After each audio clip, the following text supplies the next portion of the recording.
Well, joining us exclusively on Phoenix TV today is Phoenix forward Lucas Burnett. Lucas, welcome to Phoenix TV. Thank you, good to be here. Okay, Lucas, you were a late arrival to the team. Obviously, you came with the decision of Grant Jacobson to leave the Phoenix and go back to North America. But at the time, you were in a little bit of a funny situation yourself with the Central Hockey League and your situation with the Tulsa Oilers. Tell us a little bit about that. Yeah, that was an interesting situation. I was actually on my way to Tulsa to join the team, and then I got the call from here saying, they were short a player and needed one, and I've always looked for the opportunity to come over, and I thought it would be a great life experience. So I was kind of in a tough situation with the coach and the commitment I had over there, and I made the call, and I apologized, but I just kind of said this is kind of something I've always been looking to do, and it took a while to get everything sorted, but I finally got sorted. I'm so happy to be here. But at the time, there was a problem in the Central Hockey League that when they were looking at going on strike, and if you hadn't have come to the UK, there was an outside possibility that you might not have played at all this season. Yeah, right at the start of the season there, I'm not sure if anybody really knew the exact situation. I mean, I didn't know for sure. I think officially when I decided to make the decision to come over, they were on strike. And, it was kind of something in the back of my head to maybe worry about a little. So, that only solidified my decision to come over.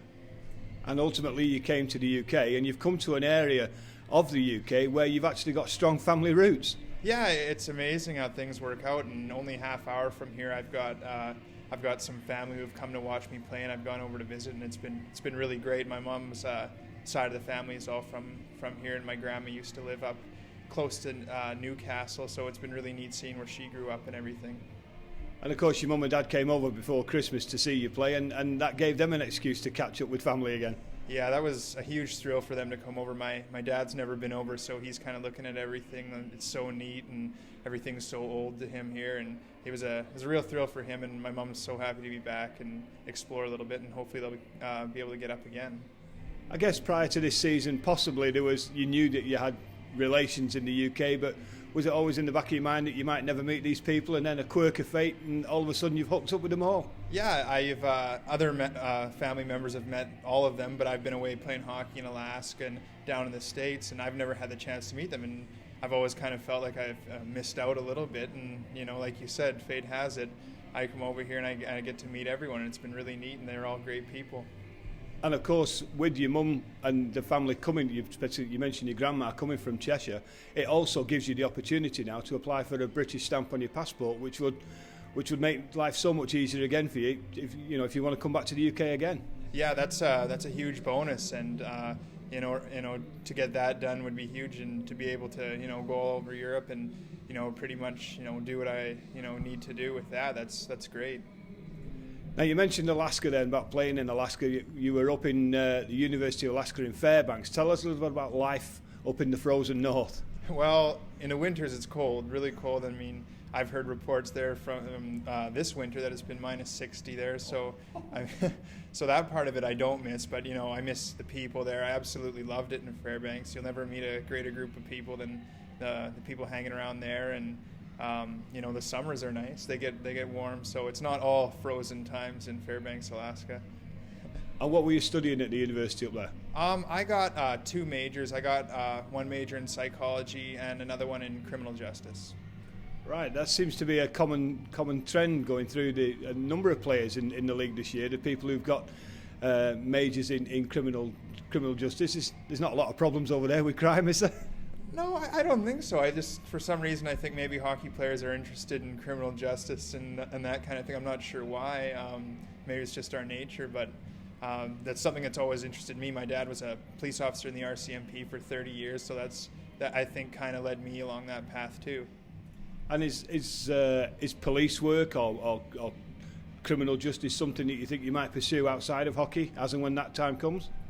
Yeah, that's something that's always interested me in potentially being a police officer. I've also thought of, using my psychology degree and the criminal justice together to do something like counseling and maybe do a master's program in that at some point. That's something that's always interested me, so I might go back and finish all that up at some point.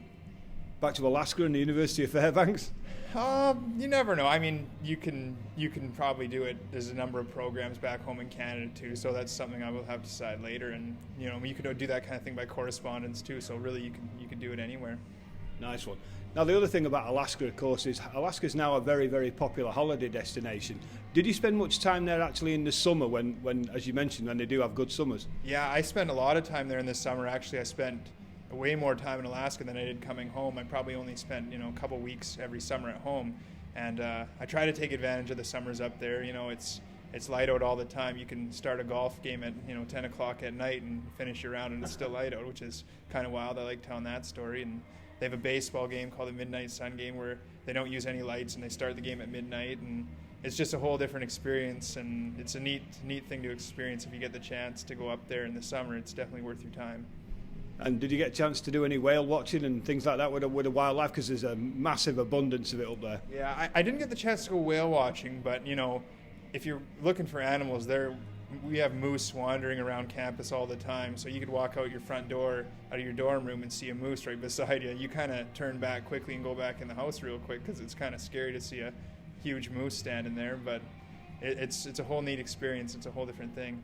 Because I take it the moose aren't tame then. They are wild animals, and they are rather large, aren't they? Oh, they're larger than I could even imagine.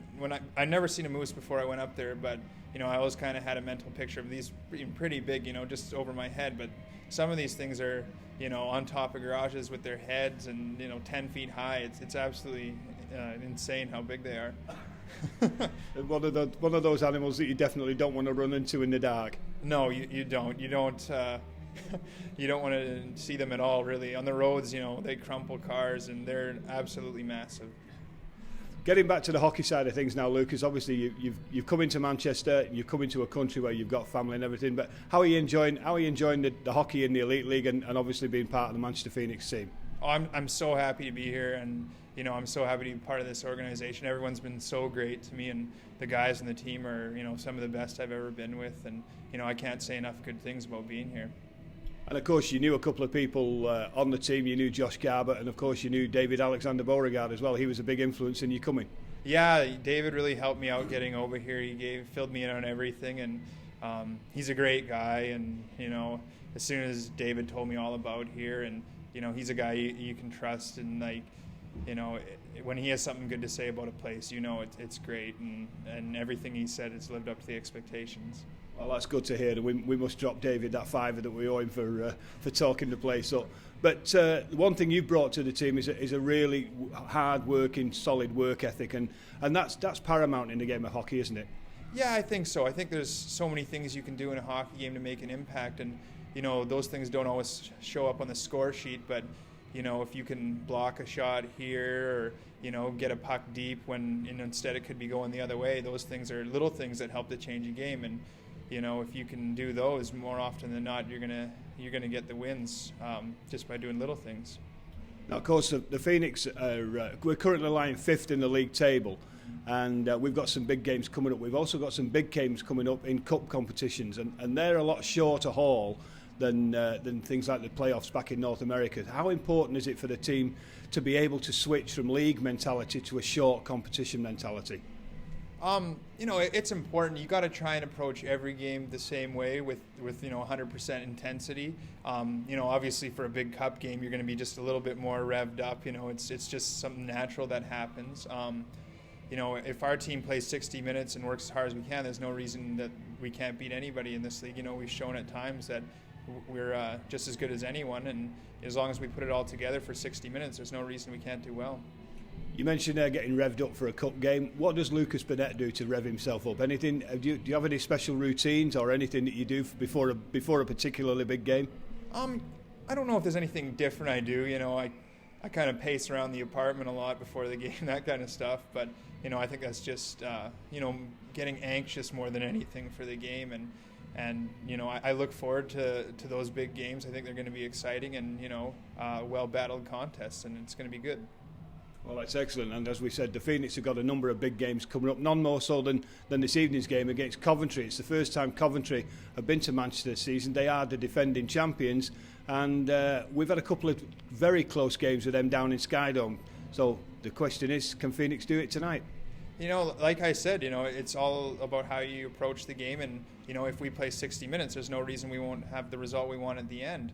They're a really skilled team. They work really hard. They're an honest group over there, and as long as we match their effort and maybe exceed it, we'll do just fine. Excellent. Well, let's hope that everything goes well against Coventry tonight. Let's hope that everything goes well for the Phoenix for the rest of the season, and in particular for you. Lucas Burnett, many thanks for joining us on Phoenix TV. Thank you very much.